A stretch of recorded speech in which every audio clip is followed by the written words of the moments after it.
don't know if you remember that, but I do love Dana Carvey, and it's funny. it was absolutely. It goes hand in hand.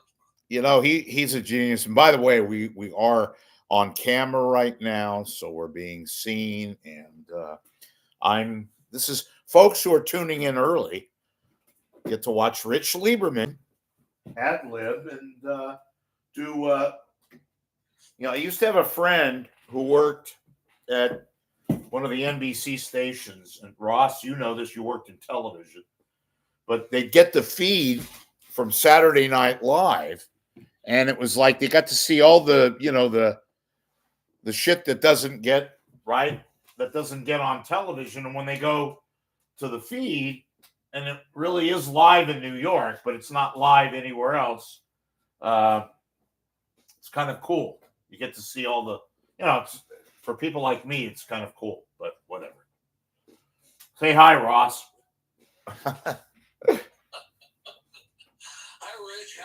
Oh, God, just being my normal nervous Nelly. Other than that, I'm fine. How are we? I'm not quite sure who could see what right now, and I think I'll be fine. I just be careful the way I even look. Oh, I don't care. What do you look? I put a nice photo of you up, and all right. So here we are. Let's go. We are 11 o'clock. Pacific time, and I got to get rid of these damn pop-ups that come. Thank you, Internet. All right, everybody. Hi. We are live. God, I sound like Bill O'Reilly. We're going to do it live. No, not that kind of live. The moment you've all been waiting for has finally arrived, and it is YouTube. It is Rich Lieberman with I call it a Bay Area media heavyweight. He's going to give me shit for that, but I don't care because it's my show. I get to do what I want, right? It's my. By the way, do you like the new clothes and everything? All right, enough about that. Ladies and gentlemen, I have never, ever, ever, ever wanted to interview somebody so intensely, so fervently than the gentleman I'm about to introduce. And I say that with utmost conviction because it's the damn truth. He, of course, is Ross McGowan. Ross McGowan actually started in Seattle and worked in radio, worked in television, and came to the Bay Area when I was a mere lad, when I was watching the Brady Bunch reruns still, and trying to figure out who the hell was this guy. And then he launched on the scene with a great talk show. And before we even get to all that stuff, and I give you somewhat of a decent biography or a little bit of an introduction, I am very, very pleased to announce on this very show today, we are live with the one and only Ross McGowan. Rossi, how you doing, brother?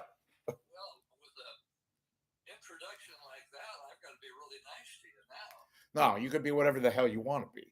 Because I'm doing fine. I'm a little nervous. I got some new well, they're not new clothes, but I dressed up for you. You better know that firsthand. Well, you needed a change of wardrobe. Well, thanks a lot. What are you exactly? Were you Bob? Who was the guy that used to do Cher? Remember what was his name? He was the costume guy. I forgot. But he used. Yes. You know what I'm talking about? All right. Well, we get off. Well, I'm not going to deviate with Cher, but anyway, yeah, I'm doing fine. I've been looking forward to this for many weeks now, and I'm really happy, and I know I speak for a lot of people who are watching right now, and hopefully we have a good connection because, folks, we are doing this phone wise because we had a mix up. I don't want to get bogged down on that, but Ross is with us. He is live, and I'm here interviewing him. And by the way, how are you doing, Mr. Ross McGowan? Well, I'm doing fine. I live up in wine country now. Yeah. And it was a great place to retire to. I was in Mill Valley for most of my career. Right. When I was at Channel 2 and Channel 5. and then I come up here, and so I've just had the best of both worlds. Yeah, you're living up in the Healdsburg, which I was told is one of the nicest places up in the like the Sonoma area and all that. I heard they all these little yeah. It is a nice place, but there are a lot of nice places up here, I'll tell you. That's right. Well, look, let's cut to the chase, as they say. You know, first off, I didn't really give you a full intro, but Ross did a show that I and many of you people were watching back, God, 1978. That's scary. It's like 46 years ago, something like that, almost 50 years. But we all found you, Ross, when you and this lovely woman who has passed a couple of years ago. We'll get into that in a little while, but you came to the Bay Area via Seattle, and you hosted a show on Channel 5, as we called it then, KPIX. It was People Are Talking, and at the time, I like, what the hell is this? This is kind of like, I had no idea who the hell you were and all that. It was like one of these moments that you kind of thrust onto the scene, low expectations, and then you and Ann Fraser had or at least it appeared, instantaneous chemistry, and everybody liked you, and you guys had great guests. Tell me and us, the Bay Area, how that evolved and just the beginning of your eventual stardom in Bay Area television history. Well, Ann had taken over this morning's slot at Channel 5 from Catherine Crosby, Right. Bing's wife, and Bing wanted Catherine to travel with him more. So she was giving up the show, and they brought Ann out from Chicago, who had done a lot of. Hey, Ross, could you just speak up a little bit? I know you're doing the best you can. We just because we have an unorthodox connection. If you can just speak up a little bit, go ahead. Thanks. Ann was working in Chicago, and she came out from Chicago to do this morning show at Channel 5. And that went on for about a year, and they decided they wanted to add a guy. And the then general manager of that station, of Channel 5, I guess he was the program director at the time, had worked with me in Seattle. Right. And he suggested this guy in Seattle come down and audition. So I did. And Ann and I hit it off right away. Automatically. Yeah. I mean, I think she felt a little threatened. We all are when somebody comes in to. She felt threatened? It wasn't the other way around?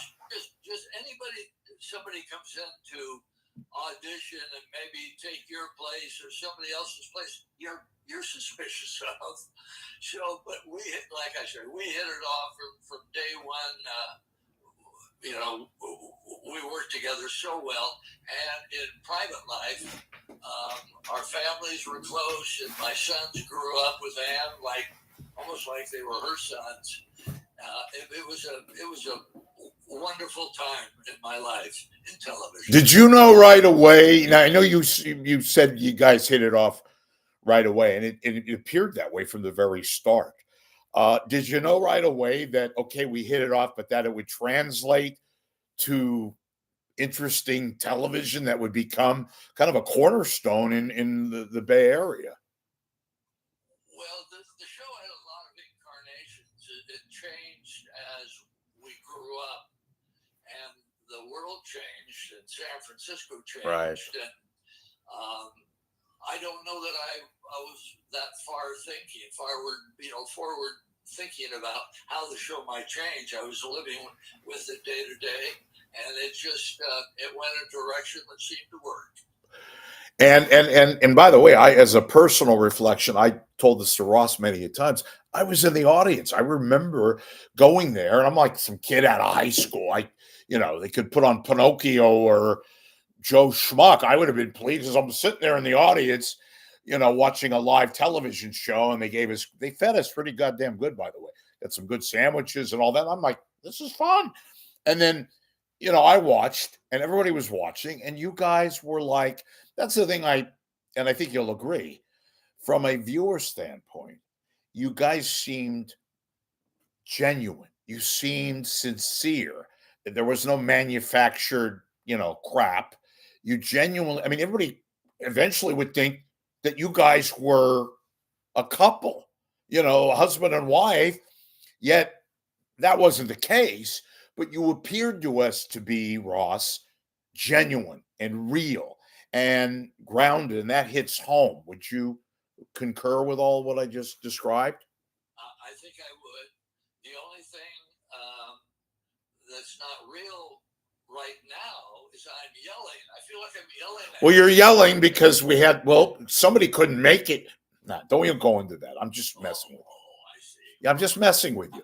Look, I'm being real, right? You're on where people are watching. People are not talking. Wink, wink. People, yeah, they are. You know what? Before you get on with that story, and this is a little behind the curtain kind of a thing, but you like the new set, people? All right. I have never had, in the brief time I've been doing this, Ross, so many people tell me, get him on, get Ross McGowan on, get this person on, because and I'm not saying this to butter you up, because it's a fact. People really wanted to talk to you and to hear what was taking place. They hadn't heard from you. They were worried about you, but they wanted to know what's going on and all that. And which accelerated my move to try to get you and want you to be a guest on my show. And I think that speaks to the popularity, not just of the show and you and Ann, but people really loved what you guys did, and that you hit home. And it all, like I said, all the stuff that you exuded on the show was not made up, that you really loved doing the show. Oh, it was more fun than I can say, and it was more serious at times. Yeah. I Yeah. thought it would be. Right. That's the beauty of it. You never really knew what you were getting from day to day, but Ann and Ross were going to be there every day. And I got to say, we through almost the entire time had a group of people behind the scenes, producers, Right, that just made that thing click along. right. And frankly, even though it was many years ago, that was at a time, obviously we didn't have the internet and situations that we have to abide by today. But you and I may add this, and I'm sure you know this.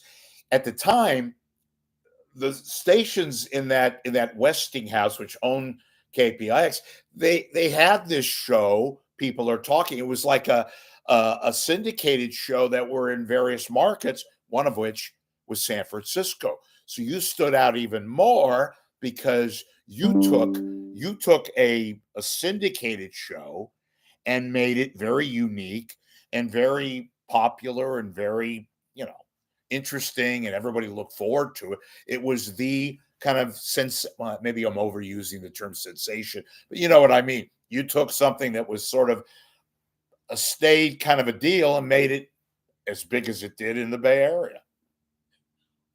Well, yes, working for the company that had other talk shows in the morning. Right. In fact, Oprah did the Chicago version. She worked for the same company. That's what I read. Yeah. Started, and she's done pretty well, don't you think? Yeah, I think she's done okay. She's all right. I think she needs a little bit more money, though. Yeah. She just turned 70. She looks pretty damn good. And even though, look, she's got help and all that, I get it. But she looks pretty damn good, Oprah, in any event. Yeah, no, I know all about that. I was going to ask you about that. But you guys hit it off so well. And, look, I'm going to just not bury the lead right here, right now. Were you ever, I know you were married. I don't even know if the time you were married, but, people want to know what was, were you kind of doing the hoop-de-hoop with Ann when you guys had this kind of, closeness? Did you ever, do the funky funk, that kind of a thing? Ever? Did you ever think about it? Did you? I'm trying to figure out exactly what you mean. Well, what do you want me to say? Did you schlup her? No, I'm kidding. No, you didn't. We never had that kind of relationship. But we're it was probably healthiest thing to happen to us as far as the show goes. But even if you had said yes, or if you did, I don't think people would be upset about that. You weren't married at the time. She wasn't married, was she? No. Okay. No. Well, what's so? In fact, she eventually got married to Right. my best friend, who came down from Seattle because he was my producer up there, and I suggested him for the job to be producer of People Are Talking, and he came down, and the minute he got off the elevator, now I learned about this later, and Ann saw his butt. Ed said to me, "I gotta have my hands on those buns." Ooh, hey. And they got married and lived, happily ever after. Yeah. But now, I sound like Howard Stern right now. But now, you guys had many guests on, and you used to have I played a clip of Dana Carvey, and then you had Robin Williams on. You had celebrities and entertainment and politicians, all that. And you also had Larry King on. And I know that Larry did the show multiple times. And Larry, he kind of liked blonde women. He was married 5 times, and they were all blondes, And I know he had a certain why am I laughing like this? He had a fondness right away. There was instantaneous chemistry with you all, but especially, am I right, Ann? Right? Yes, you're correct. You are correct, sir. And so, come on, tell me, we're not, this is not the New York Times.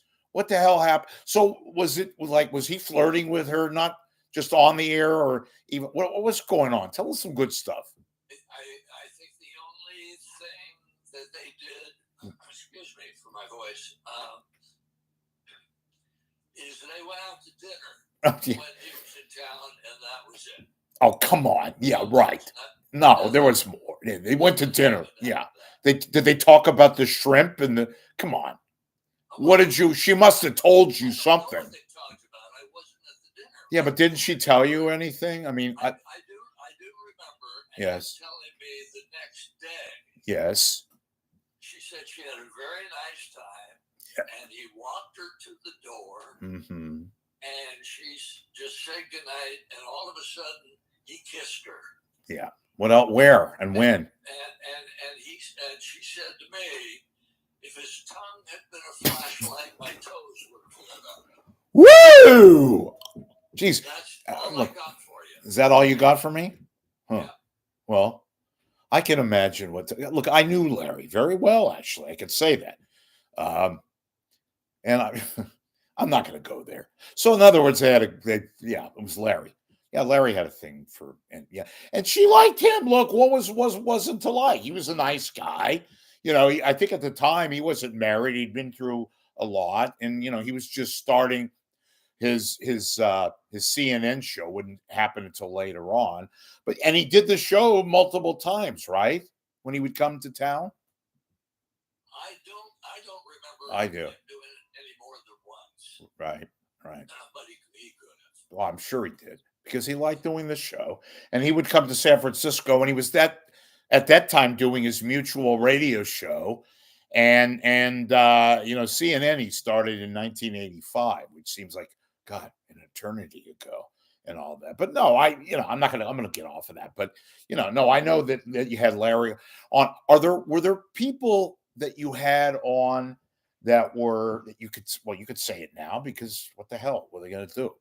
That were kind of tough, that maybe like, for example, you had celebrities on in the entertainment world, and you had politicians, where there was a group of people that you didn't especially like to interview, and those that were actually cool to interview?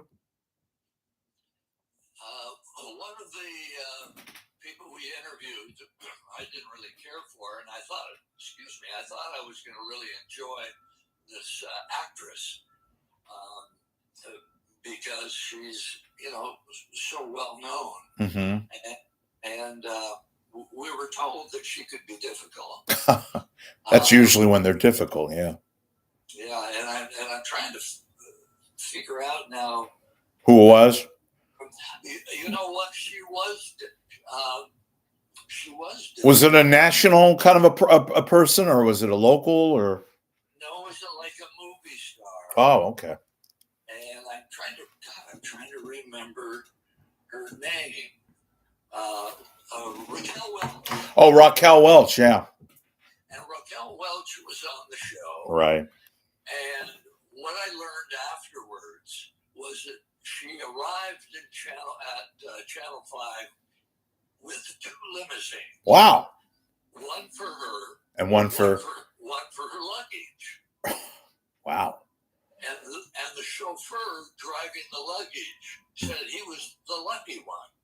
Oh, so she did a little spontaneous, a little equally unfriendly to everybody. Oh, well, well, you know what? You mentioned her.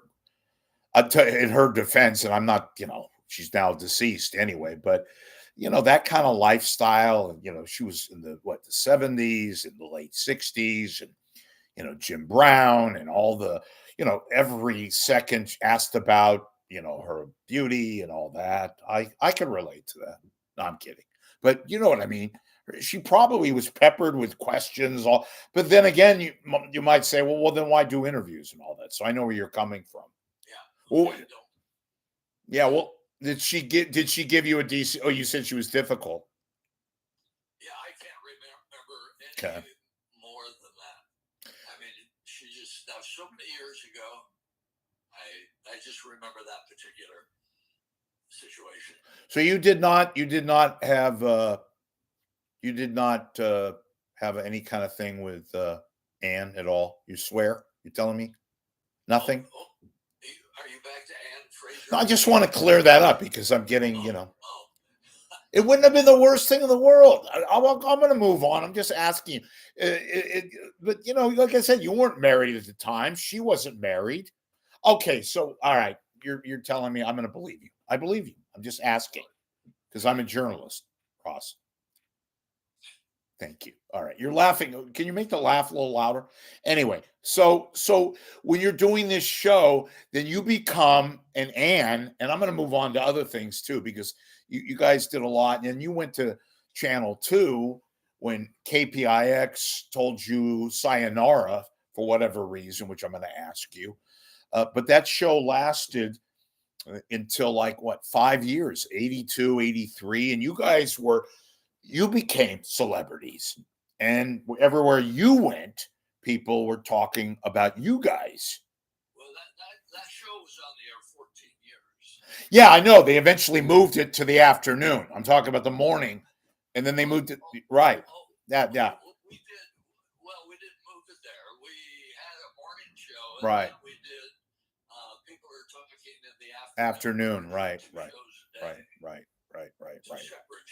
That's what I meant. Thanks for clarifying. But we had a live studio audience right. in each one. Right. And we had an office for the people who are talking producers, and we had another office for the afternoon show. I mean, it was a going machine. No, it was. So why the hell? What happened then when you get this call or whatever, and they tell you we're no longer? I mean, what was the deal on that? With Channel 5 basically telling you what was they're done and we're not going to do the show? What happened there? Well, what happened is people are talking, and the afternoon show eventually were canceled.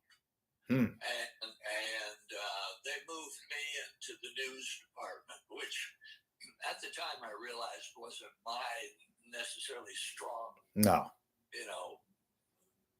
part of being on television. Although I enjoyed it, and they called me in the office eventually and said, "We don't know what to do with you." And who was that? Yeah, and then my contract ended. Oh. Hey, what were you, Rob? You could tell me now. Tell us. What were you making? I've heard various numbers were staggering. I'm not going to get Oh, come on. Why? What's going on? What are they going to? It doesn't make It does. It does to me. I want to know, and everybody else would probably. You know what? I can't remember what I Oh, come on. Were you making over 500,000? No. You mean at Channel 5. 5? Yeah. Oh, no. You weren't? No. Okay. All right. No. Hey, it's the side game. About that or Channel. Well, but it was a lot of money what you were making back then, were you not? You were doing okay, right? You weren't starving. I was doing fine. All right. And were you guys paid? I mean, we were paid. You both got the same pay, right? Or you don't know? I'm sure you did. You know what we did? We eventually, Lee Steinberg became our attorney. Agent, yeah, the well-known Jerry McGuire figure, yeah. And he came in and he just negotiated for us, and we both, and rightly so, we were doing. You're doing well. You ought to get paid well. And well, but I say rightly so. We both get paid the same thing. Right. But no, that's yeah. And we did. And then I was out of work for not a long time, but before I even knew I might have another job waiting for me, I remember thinking, well, they found out I can't do anything. Mm-hmm. And it was a sunny day in Mill Valley, and I was just kind of sitting out in the sun, and my phone rings. Right. And it's Kevin O'Brien from Channel 2. The well-known GM at Channel 2, right. Yeah, Kevin O'Brien says, Ross McGowan, how are you, pal? You can hear him saying that. Right. And he said, I need you over at Channel 2. Out of the blue, I need you. I really? Yeah. And well, I mean... I went to Channel 2, and I worked there 17 years. Right. Yeah. Hey, before we get to that part of the interview and others, you did some really powerful, not just, as you pointed out earlier, they weren't just, entertaining and laughing shows and all that. And there were some heartfelt, kind of very powerful subjects. Like somebody asked me to talk to you about, well, first, let's get this one out of the way. You and Ann went to a nudist colony in Santa Cruz Mountains. Yeah, and you weren't nude, but you went there. And tell us about that experience. Well, in fact, that place closed down only about 2 years ago. Wow. It was there, and it was a family resort.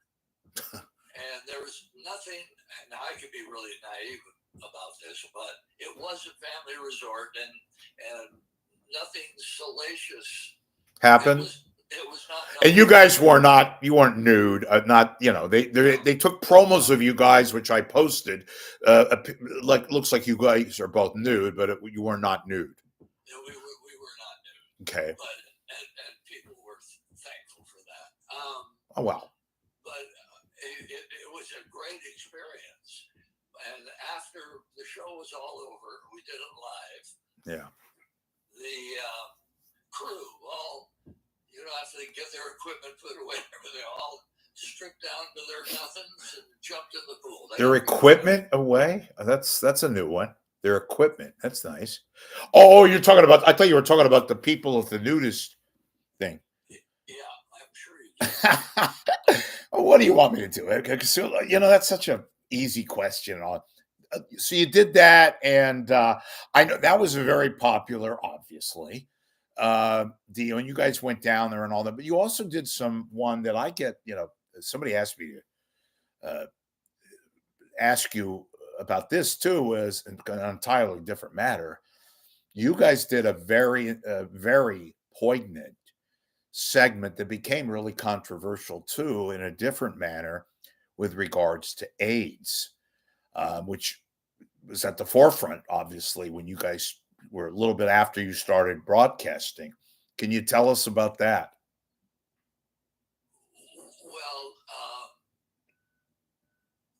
we of course did on the television show every day when it started becoming known in San Francisco that this was something that everybody had to be careful about. They didn't know really how it was occurring, and so I'm trying to think how it all came about, but well, didn't you have like some pushback I heard at the station where some of the personnel were very, weary of doing that show, and they were scared, fearful about being in contact and all that? when people would call and say they wanted to get tickets to the show, we would, in this case, tell them what the show was all about, and we'd have the audience, and the audience members could decide, because we didn't know how it was being received and all that. Received, kind of like a taboo subject. I remember living in, I was, knowing really how it was being given from person to person, or whatever, how it was. Right. And the option from management, they said, I think it was a very wise move on their part. Mm-hmm. There were people, crew, and that kind of thing that did not feel comfortable. Right. They did not have to do the show that day or whatever. And just, knowing our crew, everybody was there. Did you talk to did you talk to any of the people, like, behind the scenes and try to we had all the doctors on okay about it, and what they were discovering, and how to be safe, and all the necessary details to protect yourself from this disease. Right. Was there, and I don't want to, well, I'm saying I don't want to overestimate the fact, but you guys, and I know it wasn't just those kind of subject matters, but you did some tear jerkers where you were emotional, Anne was emotional. Anything that you could recollect in particular, a certain individual person that made you feel, how you felt and all that? Do you recall anything in particular that stands out? The AIDS ward. Yeah. Ward 5A. Yeah, SF General, right? Yeah. In the hospital, and visiting with some of the patients who were dealing with it, and we cried. I mean, it was so touching, and right. And you hear the stories and what they were worried about, and it couldn't do anything but make you feel right. Well, at the time too, everybody thought it was a terminal disease, or many, and it was looked upon. Obviously, it was mostly a gay, but it was, there used to be a joke that I know several comedians told me that it affected widely heterosexual men, that Congress would have passed a law and it would immediately have become the cure for the disease. But that's another story. So you're doing this show and you're walking around, you're part of San Francisco lore, and you and Anne are big and all that. Did you get, you're a good looking guy. Did you get pictures of naked women from viewers, like women and all that? Yeah, you did then. That's a yes. No, that's not a yes. Oh, come on. I don't remember getting any pictures. I heard you did. I did. My journalistic crack research department told me that. Anyway, you're very humble. Okay, so you didn't get any. I don't remember getting. Yeah. Okay. Was this the Watergate hearings? To the best of my recollection, I don't remember. All right.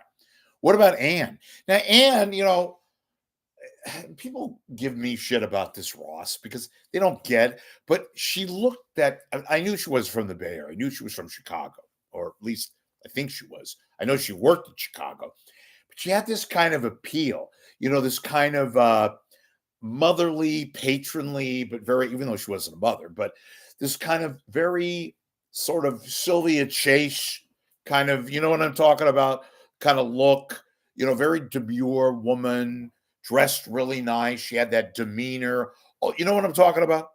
Yeah.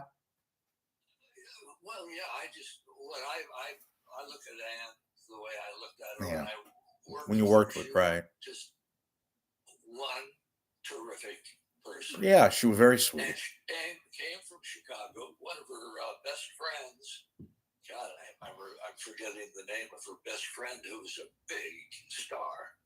In Chicago? In Chicago. Was it a guy? I'm getting a spam call. Was it? Oh, you will just, well, then I'm just. I'm not going to do anything with that. Well, thanks. Thanks for letting us. Thanks for interrupting it. Just press it. It'll go away. How about what was it, like Maury Povich or somebody like that? Oh no. Okay. Anyhow, Anne always wanted to be in show business. Mm-hmm. She was very talented. She went to Northwestern, and she was in their musicals and all that. And she ended up in New York. Wow. And she was on Broadway in the dance lines. And she could sing, and she just, if you knew Anne in person, she was a wonderful person to be with. She was a lot of fun to be with. And she was very down to earth, and she was kind to people. She didn't take herself seriously. I don't think either one of us. No, you didn't. Very seriously. No, but it became like that. Yeah. Keeps us, kind of grounded. Well, that's why, as I said earlier, at the very beginning of the show, that you guys had this kind of unique realness about you, and everybody thought that. I mean, they were like neighbors. Like you could be very, very sincere, and you weren't arrogant, and you guys had this kind of, everybody felt comfortable with you, particularly, women who I know watched the show a lot, men obviously, but it was a woman-centric show that time of the morning, and it became again popular, and yet out of the blue, I guess they said the ratings were, you're telling me, so you get a call from Kevin O'Brien one day, and he says, I need you. And you say, really? Timing is everything, right? Yeah.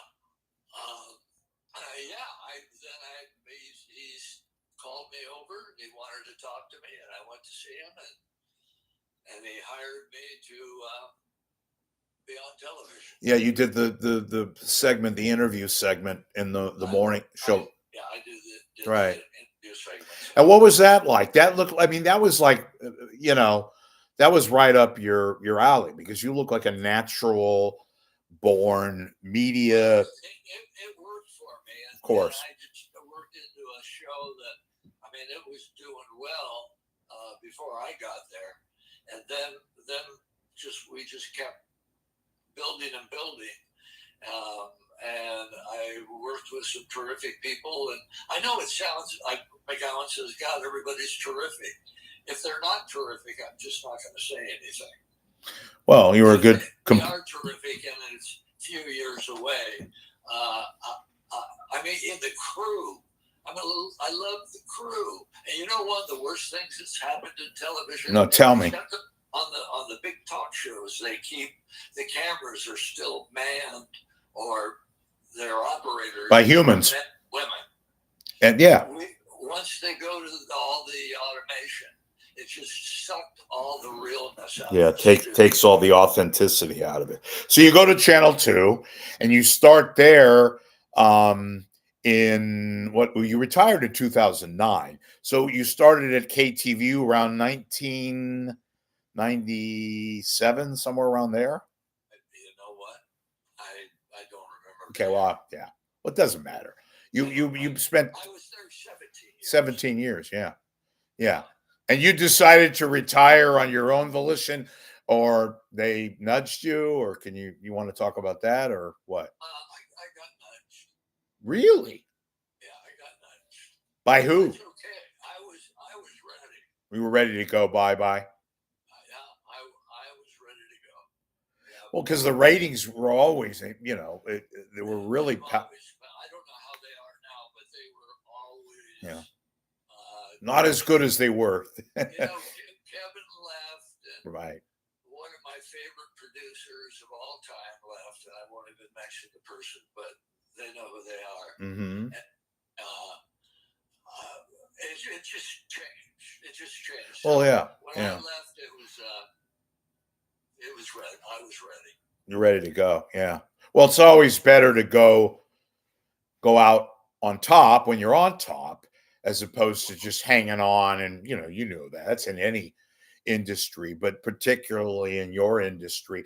Were you in contact? And just for the record, I mean, people know, I would assume, Anne Fraser sadly passed away a couple of years ago, and she'd been battling issues and all that. And knowing Anne, she's probably obviously get me out of here. Like my mother used to tell me, Rich, I want to get out of here when I'm feeling, and I understand without understanding.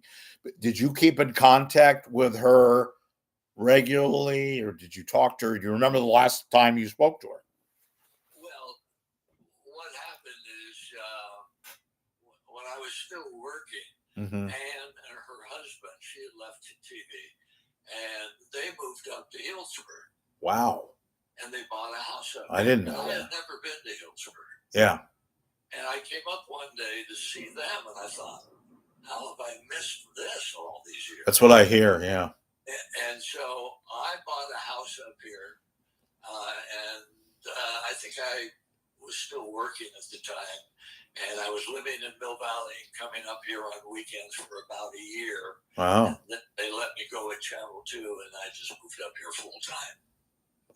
Yeah, no, it's beautiful. I hear.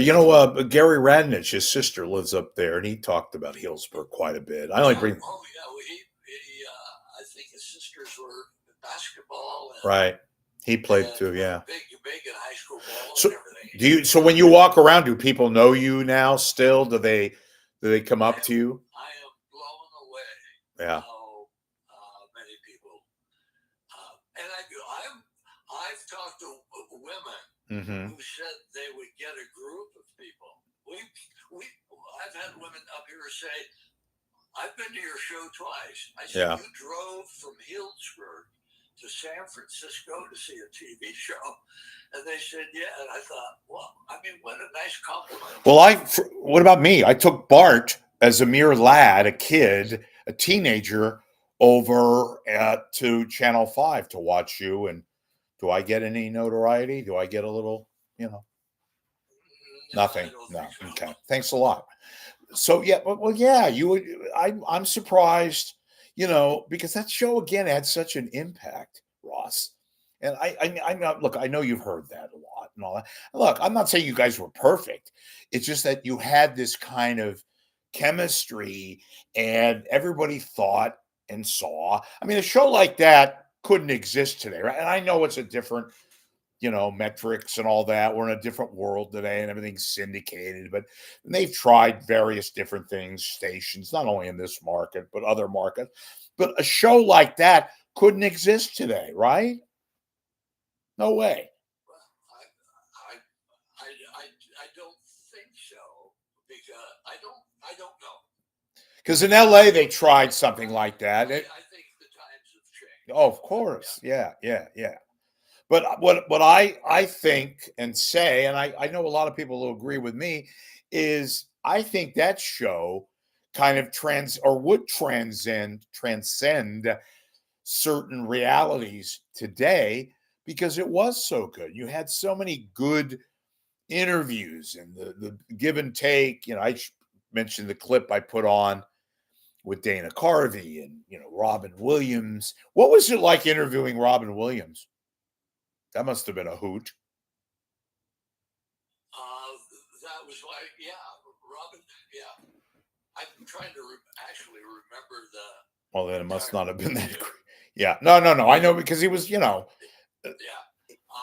was a complex guy even before we understood what motivated him to do at the end. The suicide at the end. I watch when they play clips of Robin Williams now on television. An absolute genius. Yeah, he was. And he was so, in person, bashful. Yeah. And yet, when you put him on a stage, he just comes unglued. And boy, he's a genius. He was a genius. So yeah, that's what Carson said. They interviewed Carson on one of these shows on one of these networks about Robin, and that's exactly what Carson said. Carson said that it takes a lot to get Johnny Carson all worked up like he did, laughing in the chair and moving, the whole thing.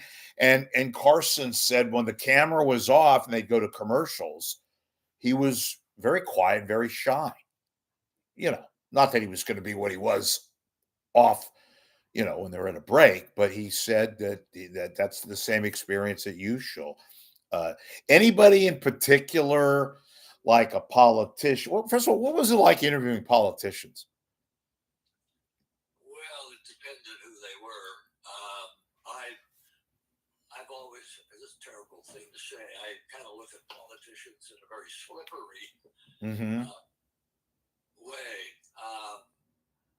The one that impressed me the most was Barack Obama. Wow. He was running for the presidency. Right, 2008. And we set up an interview with him at Channel 2. Wow. Now, I don't know how many employees are at Channel 2. I'm going to say a couple hundred. I don't know. Okay. How many work in the building. Right, and they all showed up, right? And every day we did it. Every day we had different guests on. We had stars on, and maybe 3 or 4 people would come down to the studio to see if they could catch whatever guest we had. Just what you said, the building unloaded. Yeah. When he was there, he was a really gracious, smart. And when he was talking to you, he looked you right in the eye, right in the face, and talked to you. Yeah, it's funny you mentioned that because he did an interview at that same time. He was running with Ron Owens on KGO, and they had, of course, publicity photos and all that. And everybody from KGO showed up too. And, granted, the guy was very likable and appealing and, by all accounts, on his way to become we still didn't know at the time that he would really win the election. But that's what I heard at KGO. So Obama, yeah, that must have been quite a treat and all that. Yeah, that really was the highlight on that. Were you guys on? I know you were on the air after the Milk and Moscone and the Jonestown. Did you guys do any shows on? Yeah. Yes. Yeah, that must have been hard. Well, it was because yes, I'd have to think about exactly what happened. I do remember I had just moved down here. I was working at the old Channel 5 studios on Van Ness, yeah. And our office was in one of those San Francisco beautiful apartment-like complexes a block away. And I was really not happy being in San Francisco at that time. Yeah. And I remember walking out the door to go home. Yeah. It was about noon, and all I heard were sirens. Yeah. I had no idea what was going on. And I remember saying to myself, I got to get out of here. Yeah. Yeah. I didn't know that. Wow. And that was the day of the murders in 78? Oh, yes. Yeah. Yeah.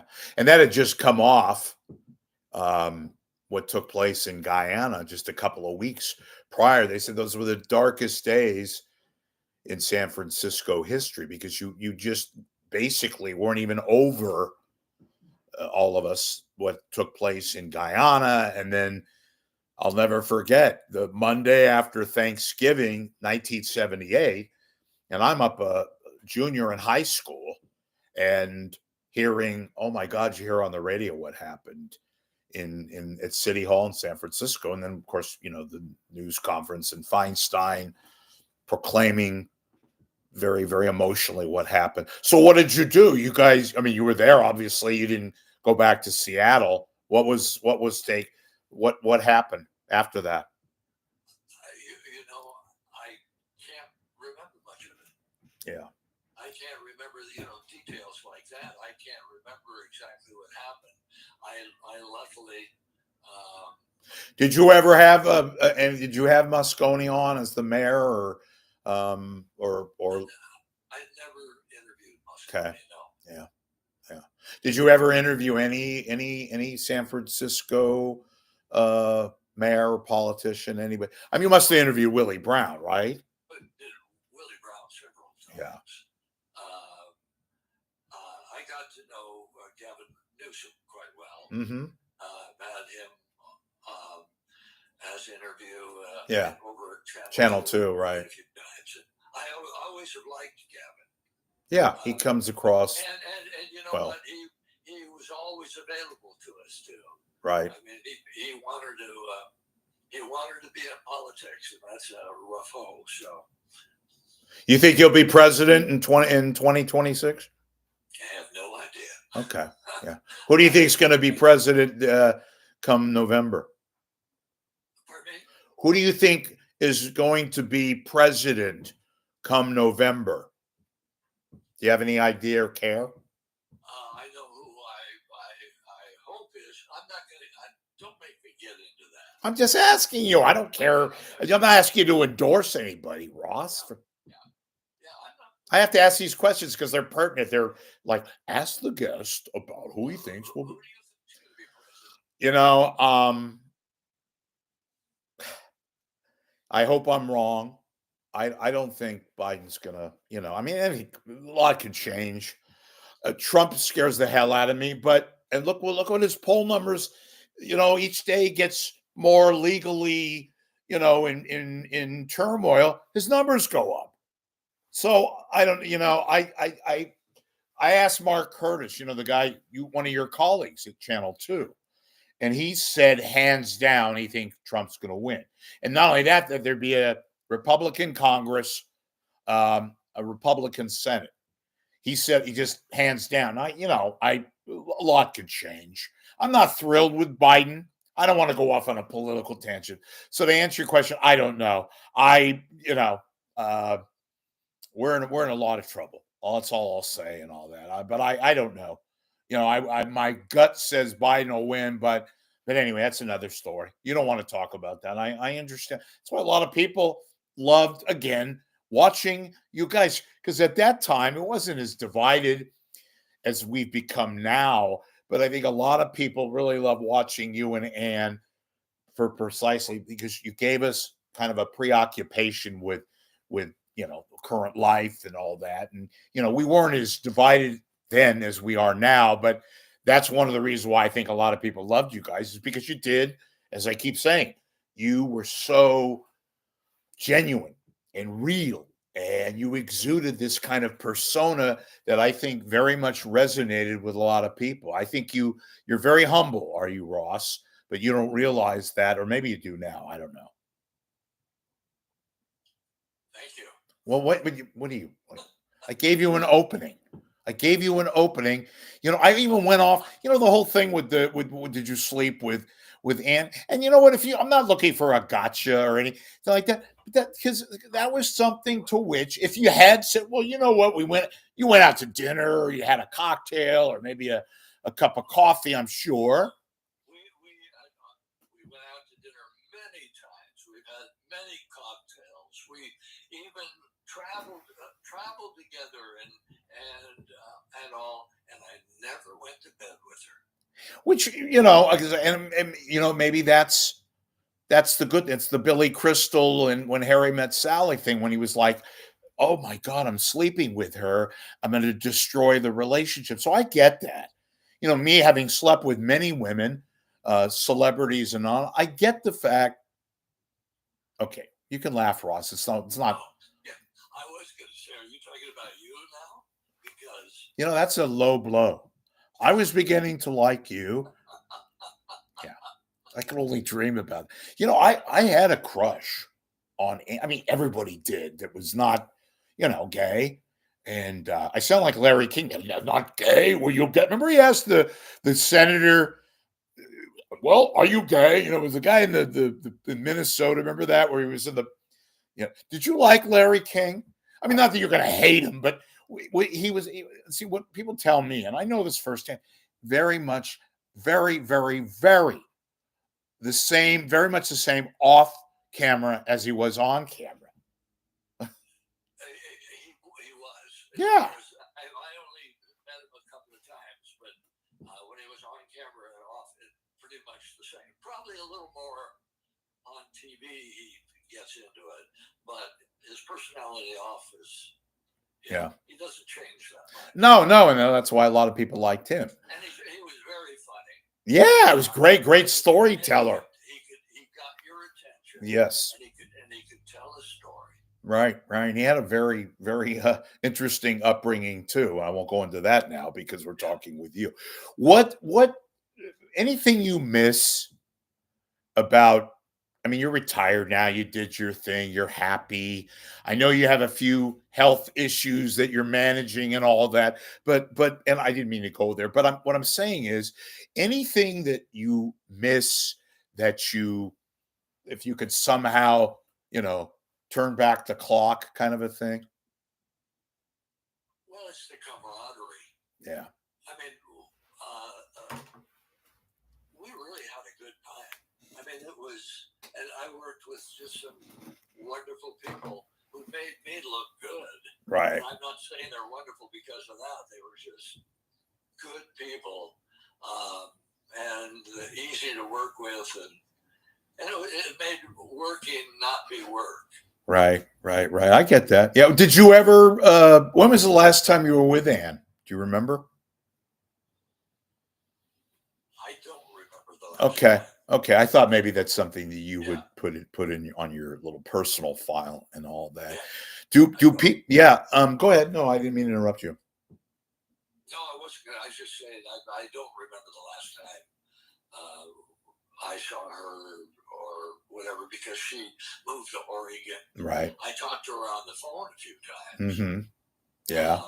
But I kept in contact with her daughter.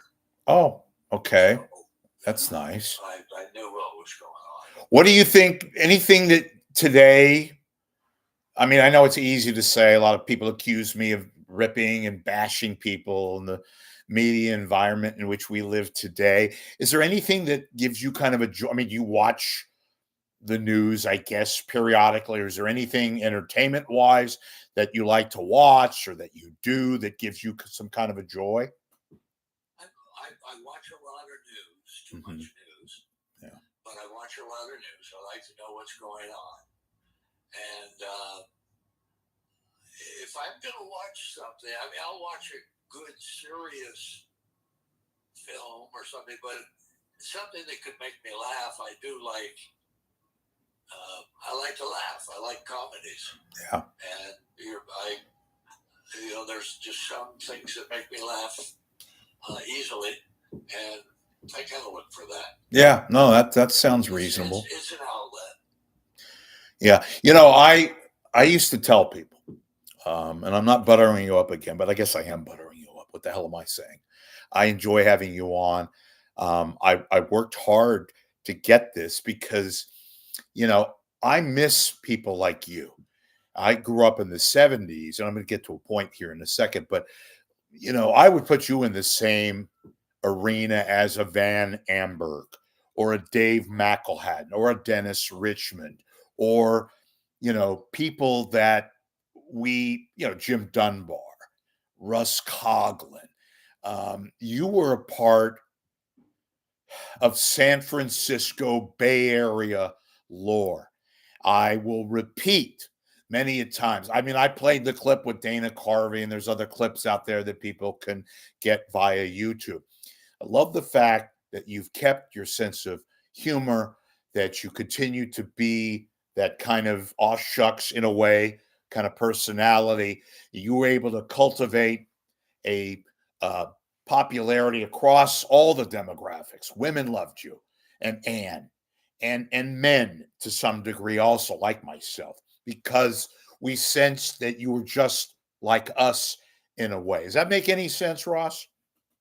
Well, thank you for that. That's a very nice compliment, and I agree with you on your names of McElhatton and Van Amberg, and they stood out, and they were Yeah. top-notch guys. And you know what they did too?